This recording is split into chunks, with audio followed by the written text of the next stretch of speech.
Illegal lockdown, उसके बाद BDC elections और फिर कोरोना महामारी का लॉकडाउन। और इसके बीच में हमारी तंजीम की तरफ से कोई इतना बड़ा इजलास नहीं हुआ जहां हम एक दूसरे की बात सुन सके।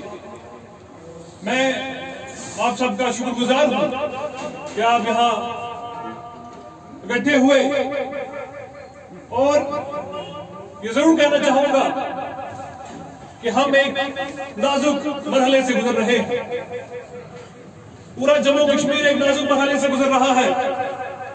आज से 1.5 साल पहले गैर कानूनी तरीके से हमारे आइन को खत्म किया, गैर कानूनी तरीके से यहां से 370 को खत्म किया, हमारी शनाख्त को मिटा दिया गया, हमारी आने वाली नस्लों के गले काट दिए गए, और ये कहते हुए कि हम जम्मू कश्मीर और हिंदुस्तान का मिलन करने जा रहे हैं।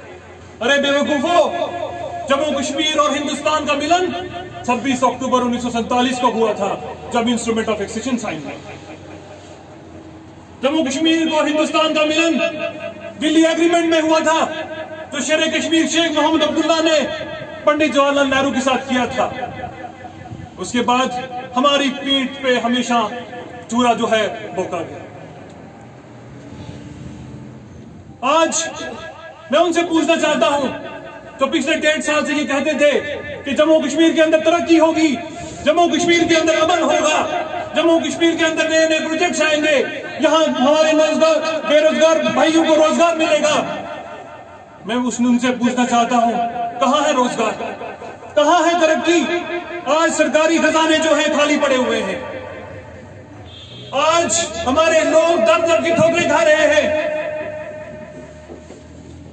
3 साल पहले यहां असेंबली डिसॉल्व हुई, इलेक्शन होने चाहिए थे, इलेक्टेड रिप्रेजेंटेटिव्स होने चाहिए थे, मगर कोई पूछने वाला नहीं, कोई पूछने वाला नहीं। अपनी मनमानी कर रहे हैं, जो उनको मन चाहे वो करते हैं। और अब उसके बाद डोमिसाइल लॉ लाया और अब लैंड लॉ लेके आ गए।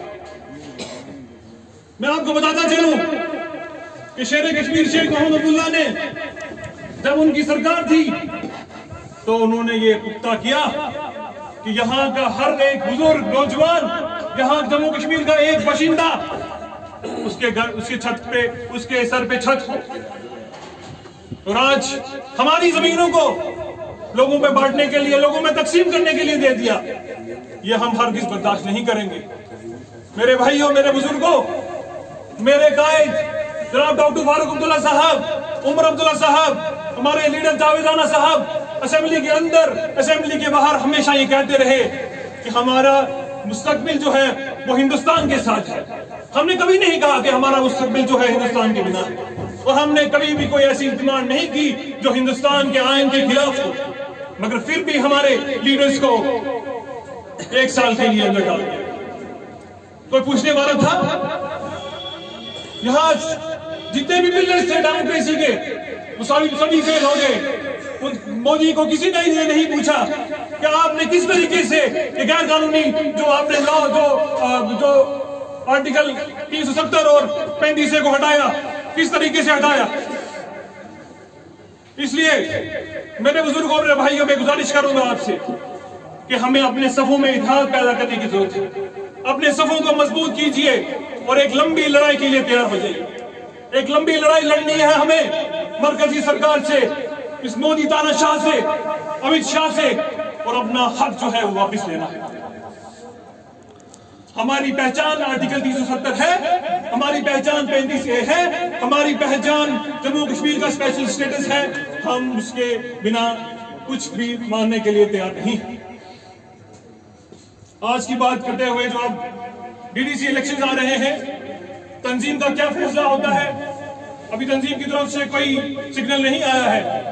मगर अब मुझसे अगर पूछा जाए तो मैं अपना मन की बात आपके बीच में रखता हूं, तो मैं जरूर कहूंगा कि हमें इस इलेक्शन में हिस्सा लेना चाहिए। और हिस्सा इसलिए लेना चाहिए कि हम उन ताकतों को धोखा ना दें जिन्होंने पहले ही जम्मू कश्मीर को तबाह और बर्बाद कर दिया। इसलिए मेरी गुजारिश रहेगी हमारे कायद से कि आप जल्द फैसला करें। नोटिफिकेशन आज या कल में कभी भी हो सकता है। जल्द फैसला करें और 5 नशिस्तों पे अपने उम्मीदवार उतारें और ऐसे उम्मीदवार उतारें जो आपने काम किए हैं, हम उनको आगे लेके चलेंगे। आपने जो मेंढर के लिए काम किए हैं, हम लोगों से, हम आवाम से उसी नाम पे, आपके नाम पे वोट मांगे और इंशाल्लाह ताला हमें उम्मीद है कि मेंढर की आवाम जो है वो नेशनल कॉन्फ्रेंस के साथ इंसाफ करेगी, क्योंकि नेशनल कॉन्फ्रेंस वाहिद एक तंजीम है जिसने जम्मू कश्मीर की हक की बात की। ज्यादा टाइम ना लेते हुए, ज्यादा वक्त ना लेते हुए, मैं आपसे गुजारिश करूंगा कि अपने अपने घरों में जाओगे तो पैगाम लेके जाओगे कि आपने नेशनल कॉन्फ्रेंस को मजबूत करना है, क्योंकि नेशनल कॉन्फ्रेंस ही इस जम्मू कश्मीर का मुस्तकबिल है। नेशनल कॉन्फ्रेंस के बिना ये इस जम्मू कश्मीर को कोई चलाने वाला नहीं है। आपने देखा होगा कि 1.5 साल के अंदर कैसे PDP को उन्होंने खत्म करने की कोशिश की और दूसरी तरफ नेशनल कॉन्फ्रेंस को तोड़ने की कोशिश की। तो नेशनल कॉन्फ्रेंस आज कहाँ है? नेशनल कॉन्फ्रेंस के सभी सिपह सलार, नेशनल कॉन्फ्रेंस के तमाम वर्कर जो है अपनी जगहों पे मौजूद, उन्हें कोई हिला नहीं पाया। आप हजरात का बहुत बहुत शुक्रिया, आपने अपना कीमती वक्त दिया। मैं इजाजत लेता हूँ। ये थे एडवोकेट ज़िशान राणा साहब। बाद में इनके बाद एडवोकेट नज़ीर साहब जो सुबह